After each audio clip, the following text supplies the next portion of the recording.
Dr. Gregory Hartner here. Thank you all for coming over to this channel. If you like the content, please give me a thumbs up. If you think the content is worthy to be shared, please be generous and share.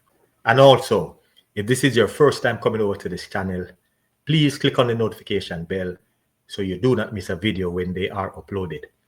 Before I go into the video, I must say thank you all to my viewers and my subscribers. We have over 20,000 subscribers and we are moving real fast. So I appreciate all the support. Today, I was able to sit with four distinguished gentlemen, Professor Wilkes and his brother Denzel Wilkes, and also Mr. Winston Smith.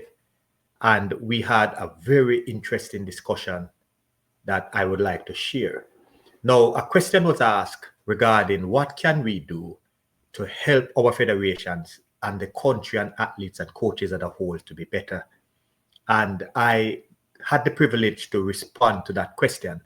Now, the reason why I responded to the question the way I did, because one of my viewers sent me a message because they too was frustrated with what is going on in terms of how our federations are behaving, and they wanted to hold me accountable.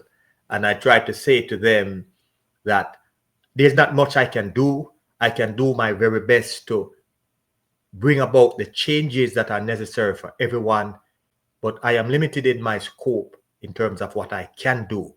And as a result of that, I also posed the question to Professor Wilkes to get his feedback. So I want you to listen to my response when the question was posed to me. And I also want you to listen to Professor Wilkes' response, because both of us touched on some great ideas that can make a difference in how we move forward as we try to bring about change. Please listen to us keenly and then feel free to share your opinion in the comment section. I will then come back and give you my commentary. When you look at Danielle Dodd Thomas, this lady is, I think she's a bronze medalist in the World Championship. This is a hike. She's in the top 10. Why is it not prioritized?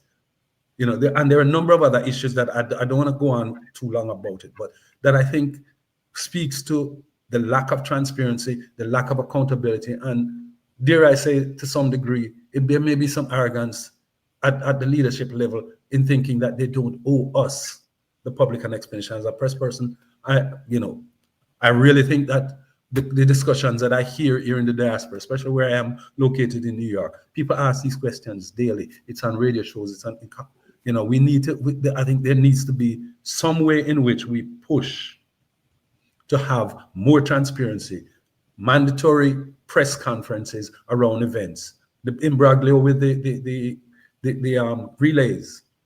People arguing we did not get the email from J3A. The coaches did not know. Those kinds of sort of dysfunctional type of behavior, and nobody's out there answering what has happened and why we ended up where we ended up. Dr. Greg? Yes, I want to say something, and I hope this is the right forum, because for me, I'm about development, and all of this thing that we're talking about now, it can show that there are a lot of structural development needed, and we don't know who to turn to, because as Professor Wilkes talk about accountability, who is going to hold these individuals foot to the fire when they don't do some of the basic things? Like, let me give you an example.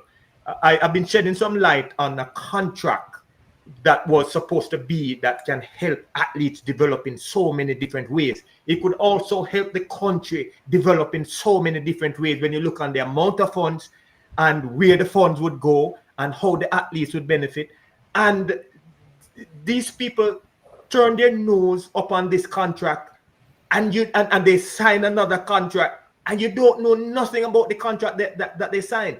You don't know who to hold accountable. You don't know when the contract was signed. And we know, well, I know that if Jamaica is going to dominate the world in any way, it starts with the grassroots program. It starts with having the right coaches. It starts with selecting the right athletes and giving them the opportunity. There are so many athletes in Jamaica who could make it and go far, but because of the lack of support and the lack of foundation, nobody seems to care. And if we don't do things like this, nobody is going to speak on behalf of those young people who have the talent and the ability, but they just need the guidance and someone to encourage them. And when I see these little things keep on happening, I want to know, who can I turn to if we see the blatant neglect?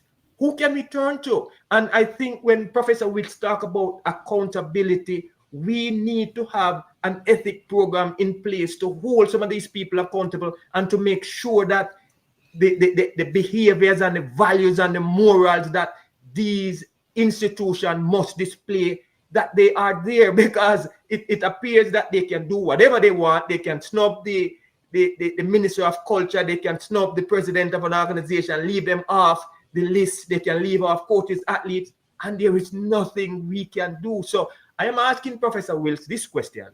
When things like these happen, what can we do as a team to get things back on track, so the society on a whole, the athletes on a whole, the coaches on a whole can benefit? What can we do, Professor Wilkes? Because I don't seem to get the answer. All right, before Renfrew jumps in, let me just say quickly, we are down the road in terms of accountability, and there is little doubt that that is a major topic. So one of the things that we want our listeners and our viewers to look at, just in terms of how athletics or how sport in fact is organized now, is this the best way possible? Because Renfrew alluded to it. The sporting bodies report to their international bodies. The international bodies frown on any interference from governments, and one understands the reason for that. And now Dr. Horton has put the things squarely. Where do we turn? How do we ensure accountability in these circumstances? Is it that our hands are tied? No, I turn over. Renfrew, yours. Yes, I am not a scholar of the subject, but everyone hears it, that they frown, but administrators have gone to prison. The previous IAAF, as it was then before World Athletics, I think he and his sons are either in prison or on home arrest somewhere. So we know that accountability, I think that involved money, but money is not the only thing. I don't think everything needs to be out in the public. And I also believe that most people are reasonable. I have no experience, but I have experience in terms of this, but I have experience with people. And I would say that in a small country like ours, in the same way that we have to tweak things in choosing our teams, we can't do it like the first past the post with the US with their plethora of talent. The government, and as a country, or if we want to establish a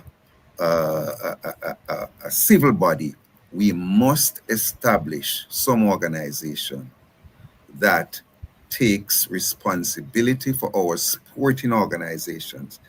And if it is necessary, and the head of a sporting organization pulls rank and say, I don't report to you, I report to the international body, I think it is incumbent on our government, knowing full well that none of this can go forward without them, must approach the international body and say that we have a problem here. We have a problem here, and we cannot do without your intervention. So I believe that there's something called diplomacy and diplomacy school, and we take these things for granted. But those persons, diplomats, there is a way in nowadays where some countries are like Trump want to do without diplomats. But I think there needs to be some work behind the scenes involving our government civil organizations maybe are coming together of all the Olympic sports and to say it cannot continue like this, because what we are seeing is totally dysfunctional. It is disruptive. It is creating all kind of disunity, and we need to have some semblance of rapprochement, consensus building. And I think in our setting, knowing the history that we have, I think the government has to put itself front and center without being overbearing, without coming to conclusions and setting out rules and punishments and so on. But there needs to be some of our senior diplomats and senior sporting persons. I just love Amava Bernard, you know, Mr. Mitchell from private sector. Those are people who I just look at their behavior throughout the country and say these are people who must be able to build some consensus. But to me, it must be led by the government, because when things go wrong, the government is going to be blamed. And the government is responsible for building back the stadium. All these things we call on government. Therefore, every responsibility comes with some rights, and vice versa. If they are responsible for these things, they must have a right to intervene when things are not going according to plan. And no one should be allowed to eschew the government's involvement and rush under the wings of some international organization. It cannot be allowed in our context. So as you can see in this case, based on our responses, that it will take a group of people to make and bring about these changes. And it starts with you. So we appreciate you asking the questions. We appreciate your support, because when you view the channel, you can send the videos to others who can also be notified as to what is going on. So please, when you watch videos like this, please share and see if we can get enough momentum so we can make a difference in how our coaches, our athletes, and even you as the supporters are treated. I thank you very much for all that you have done for us to get to the 20,000 mark, and we will forever be grateful. So please feel free, if you have any other opinion as to the extent of the discussion with these other three distinguished gentlemen, please feel free to share your opinion in the comment section. I thank you all for listening. I am Dr. Gregory Horton. Have a blessed day.